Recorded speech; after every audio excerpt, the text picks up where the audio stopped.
Nous donc Negar Javadi, rebonjour, écrivaine franco-iranienne.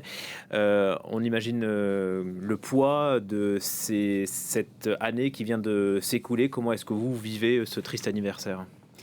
Écoutez, je vis cet anniversaire avec, comme tous les Iraniens, je pense, à la fois rempli d'espoir parce que ça bouge, parce qu'on en parle, parce qu'ici sur ce plateau on en parle, et à la fois avec beaucoup de tristesse parce que les morts s'accumulent tous les jours. Tous les jours on a des nouvelles de plus en plus atroces, des femmes en prison dont on parlait, voilà, des gens torturés, etc. Donc c'est très balancé, c'est très ambigu comme sentiment. Donc Alors, Negar Javadi, l'Iran occupe littéralement votre travail littéraire. C'est encore le cas dans votre dernier livre qui vient de sortir. Ça s'appelle La dernière place, paru chez Des Nouvelles du Réel, chez Stock. Cette dernière place, c'est celle qui a été prise par votre cousine pour le vol qui relie Téhéran à Kiev, en Ukraine, le 8 janvier 2020. L'avion s'est écrasé quelques heures plus tard. On a d'abord cru à un crash et puis les autorités ont fini par reconnaître 3 jours plus tard qu'ils avaient tiré sur l'appareil par erreur. Ce qui est intéressant, évidemment, en premier lieu, c'est l'émotion, puisqu'il s'agit donc du décès de votre cousine que vous racontez, mais c'est que pour vous, ce crash est l'un des événements annonciateurs, dites-vous, du soulèvement qui a suivi la mort de Mahsa Amini. Expliquez-nous pourquoi.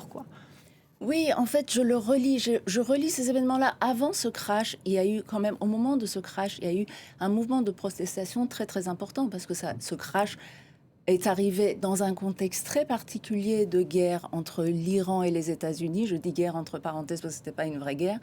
Néanmoins, après le crash, après ces 3 jours de mensonges du régime, il y a eu un mouvement de protestation extrêmement important parce que c'était quand même insensé pour un peuple de se dire que le régime tirait 2 missiles sur un avion de ligne rempli d'Iraniens en plus à 6 heures du matin. Donc c'était un événement qui était inimaginable, c'était très très difficile à accepter. Avant cet événement, avant ce mois de janvier, il y a eu le mois de novembre 2019, où il y a eu aussi un mouvement de protestation. Mais ces mouvements de protestation-là étaient très cantonnés à l'Iran, j'allais dire. C'était, voilà, surtout 2019, puisqu'ils ont quand même coupé Internet, et voilà, il n'y a plus de nouvelles qui sortaient, donc on avait très très peu de nouvelles pendant une semaine d'Iran, et on n'avait pas d'image. Or, là, avec la chute de l'avion, il y avait énormément d'Iraniens binationaux, surtout irano-canadiens. Donc, il y avait énormément de familles comme moi qui étaient à l'étranger. Ces gens-là avaient des collègues, avaient des amis qui étaient canadiens, qui étaient allemands, qui étaient suédois. Il y avait aussi des ressortissants étrangers, c'est-à-dire allemands, suédois, anglais, etc., qui étaient dans cet avion.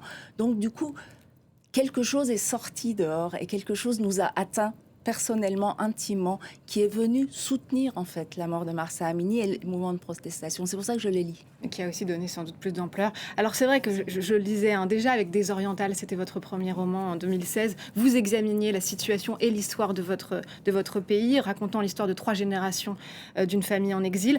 En quoi l'écriture pour vous, c'est aussi une façon de participer au combat ? En fait, l'écriture, surtout ce livre-là, puisque ça parle de j'essaye de décortiquer ces 3 jours de mensonges, apporte un récit, oppose un récit au récit du régime iranien. Parce que le régime iranien nous impose son récit depuis le début, en coupant Internet, comme je le disais par exemple, en empêchant les images de sortir, mais aussi en envoyant des images de propagande de ce côté-là. Donc, en fait, la communication est d'une certaine manière tenue dans les mains du régime. Donc, en écrivant des livres, on leur oppose un autre récit, on raconte une autre histoire, une autre vérité.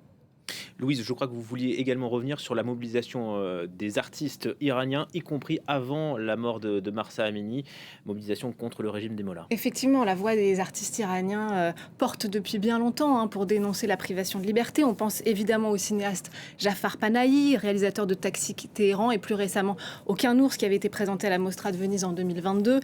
Il a passé 7 mois en prison l'année dernière, Jafar Panahi, pour propagande contre le système. Le réalisateur a fini par être libéré après avoir entamé une grève de la faim en prison. Et pour la première fois depuis 2010, il a pu quitter l'Iran en avril dernier. On peut citer évidemment Saïd Roustahi, lui aussi cinéaste, qui a été condamné à de la prison, 5 ans d'interdiction d'exercer son métier pour avoir projeté Leila et ses frères au dernier festival de Cannes. Et puis les actrices sont elles aussi victimes de cette censure.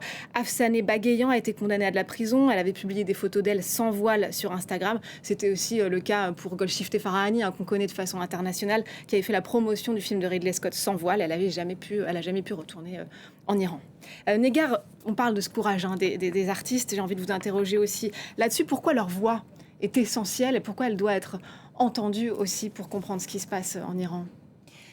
Tout simplement parce que, en effet, vous prenez le cas de Saïd Roustahi. Saïd Roustahi, c'est quand même un réalisateur majeur du cinéma iranien d'aujourd'hui.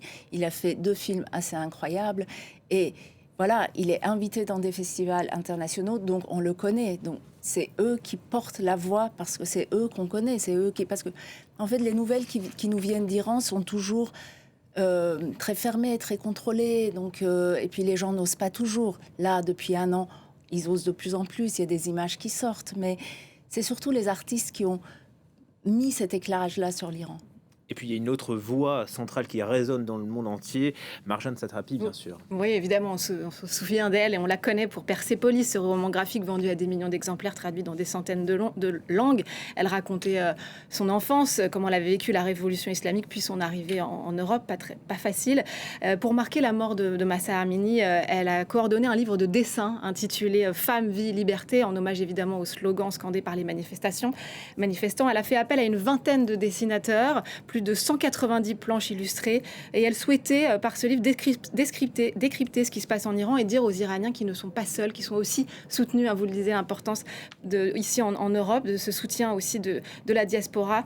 Le livre sort demain aux éditions L'Iconoclaste, et c'est important, une version en persan va sortir et sera diffusée gratuitement sur des centaines de sites iraniens. Je voulais aussi signaler une journée spéciale à la Maison européenne de la photographie, avec notamment la projection de The Art of Living in Danger de Mina Keshavarz, j'espère que j'écorche pas trop son nom, arrêté l'année dernière en Iran et qui a pu en sortir. Une dernière question. Oui, tout à fait. Vous parlez d'une expression typiquement iranienne dans le livre. Moi, je trouve que c'est un moment très important. Je vais essayer de le dire correctement. Rodeshun Kardan. Ils l'ont fait eux-mêmes. Expliquez-nous justement cette expression typiquement iranienne. En fait, c'est un Rodeshun Kardan, c'est ce qu'on dit, ça veut dire ils l'ont fait eux-mêmes, comme vous l'avez dit, ils l'ont fait eux-mêmes, c'est le régime. Donc depuis 40 ans, à chaque fois qu'il y a un événement qui se passe, un événement tragique bien entendu très souvent, parce que tous les événements qui se passent en Iran sont soit tragiques, soit dramatiques.